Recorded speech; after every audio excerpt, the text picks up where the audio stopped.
Welcome to Module 2 of the North Carolina Extended Content Standards, English Language Arts Instructional Implications. The information in this module is intended to support teachers in the implementation of the 2017 Extended Content Standards for students with significant cognitive disabilities. The training is sponsored by the North Carolina Department of Public Instruction and conducted by the Center for Literacy and Disability Studies, a unit in the Department of Allied Health Sciences at the University of North Carolina at Chapel Hill. This module will focus on the instructional implications embedded throughout the ELA standards. We will discuss the ongoing expectations, what it means to give guidance and support, how teachers can increase complexity of instruction as students gain knowledge and understanding while working towards the target standard, and the need to plan for language and communication development throughout the implementation of the standards. The new extended content standards can be found on the Exceptional Children's webpage under Disability Resources. Scroll down to Significant Cognitive Disabilities and then select North Carolina Extended Content Standards.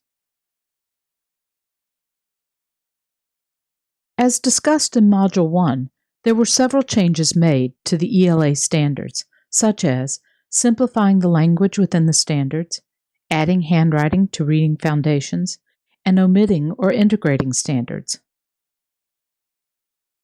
You will also notice a wording change.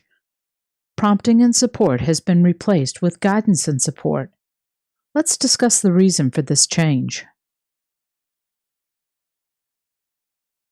The change was made to more broadly define teacher interactions with students. In special education, prompting brings to mind a certain set of procedures, such as least to most prompts, stimulus prompting, and graduated guidance. Although these may be appropriate means of guidance and support in some circumstances, teachers are not limited to these practices. Teachers may provide cues like, "Show me what you can do first," in order to help a student get started, or they may provide a hint that does not give away the answer. See if you can write the first letter in the word dog.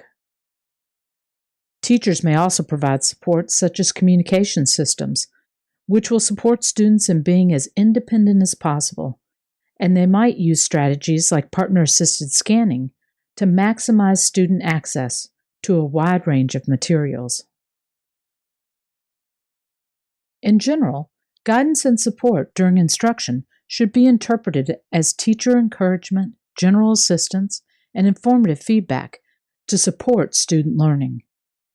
In this case, the teacher is providing guidance and support by attributing meaning to the child's initial efforts to select a word on the communication board.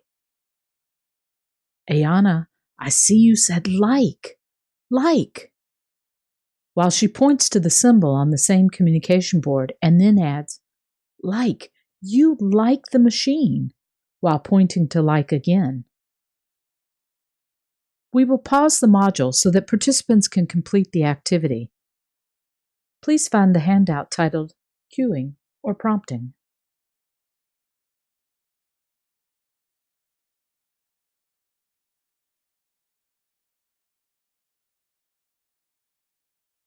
Let's focus our attention back on the standards and talk about some of the instructional implications that didn't change.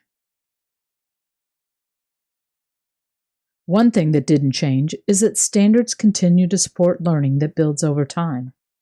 Teachers develop a curriculum in which students work with the same topics across their school career, with each encounter increasing in complexity and reinforcing previous learning.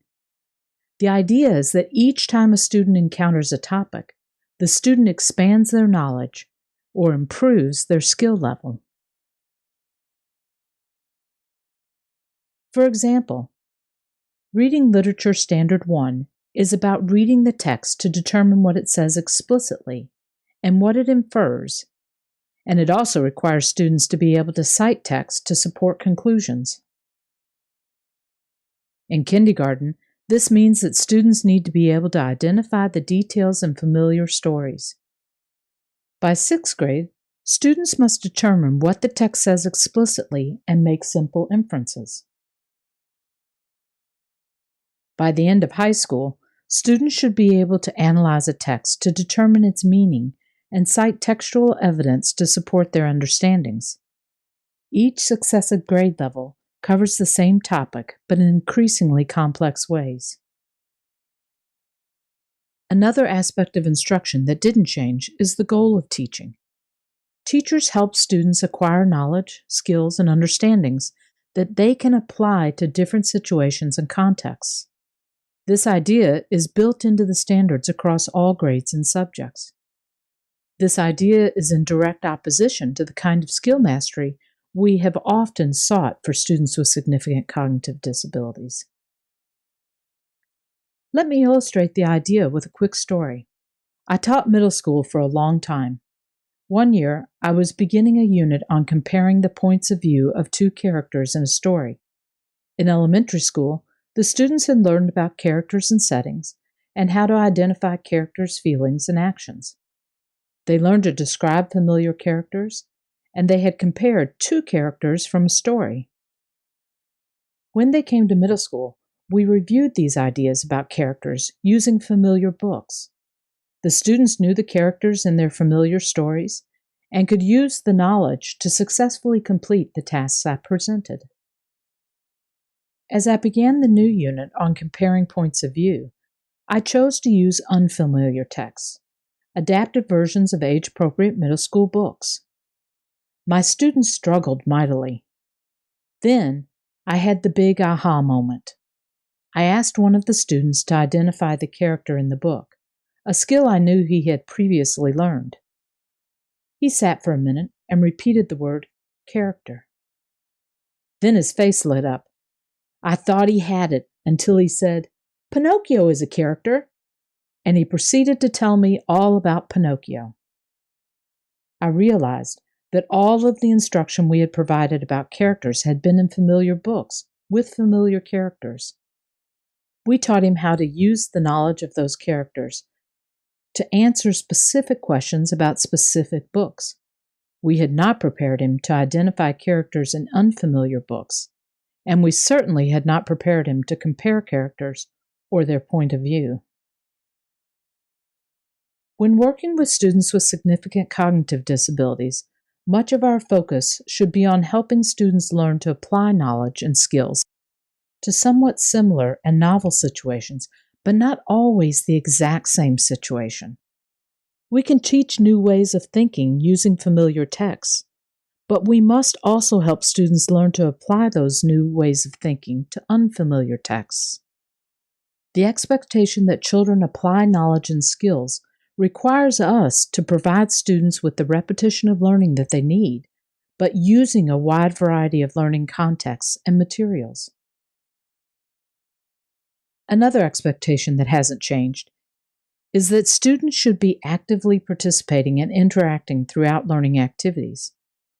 Active participation and interaction are emphasized through the standards. In other words, we teach these skills throughout the day during reading, writing, math, science, and social studies. They should even be taught during non-academic routines, such as self-care activities, community-based activities, and arrivals and departures. Active participation and interaction are essential components of instruction for students with significant cognitive disabilities. Additionally, ongoing comprehensive instruction is still required by the extended content standards. The Every Student Succeeds Act defines comprehensive literacy instruction as instruction that includes developmentally appropriate, contextually explicit, systematic instruction, and frequent practice in reading and writing across content areas. For emergent literacy instruction, this includes lessons in shared and independent reading, shared and independent writing, alphabet knowledge, and phonological awareness. For more conventional instruction, this includes reading comprehension, self-directed reading, phonics, word identification, and writing. Next, we will spend some time thinking and talking about how to vary the levels of complexity during instruction in order to meet the needs of our students. Let's start by reading the adapted book, Joe, from the source book, Little Women, and then take a look at how a teacher might adjust the complexity of instruction to meet the needs of middle school students with significant cognitive disabilities as they read the book. Joe was a teenage girl. Joe liked to write. Joe wrote many short stories. Joe sent her short stories to a newspaper. Joe wrote a book. Joe was a famous author. Joe was ready to write something new. Using this book, think about the application of Reading Literature Standard 6.2. Identify details in a text that are related to the theme or central idea. The verb identify was specifically chosen so that teachers had flexibility in how students could respond. A teacher might work toward this standard with a student who is learning to use symbols by first identifying a real book, since one of the details in the story is that Joe wrote a book. A teacher might take it a step further by asking the student to then identify a symbol of a book. Other students might be asked to identify the book from an array of picture symbols, or complete sentences taken from the book. Joe likes to blank, or Joe is a blank, or Joe wrote a blank. In each of these examples, students are working towards the target goal of identifying details in a text that are related to the theme or central idea. Students working at the target might remember and list the details without requiring symbols or objects. Let's look at another example from the source book, The Adventures of Tom Sawyer. We will start by reading a portion of the book, Tom's Adventurous Day, and then look at a couple of ways teachers might vary the complexity of their instruction. Tom had an adventurous day. Tom started the day eating strawberry jam. Aunt Polly did not want Tom to eat strawberry jam. Then Tom was supposed to go to school. Aunt Polly wanted Tom to go to school. Tom went out after dinner. Tom came home very dirty. Aunt Polly did not want Tom to get so dirty. Aunt Polly made Tom take a bath. Then Aunt Polly told Tom to go to bed. Tom had a long, adventurous day. Using this book, think about the application of the Reading Literature Standard 8.1. Cite text to support inferences from stories and poems. This requires students to identify details throughout the text and then using those details to make inferences. Students can work towards citing text to support inferences by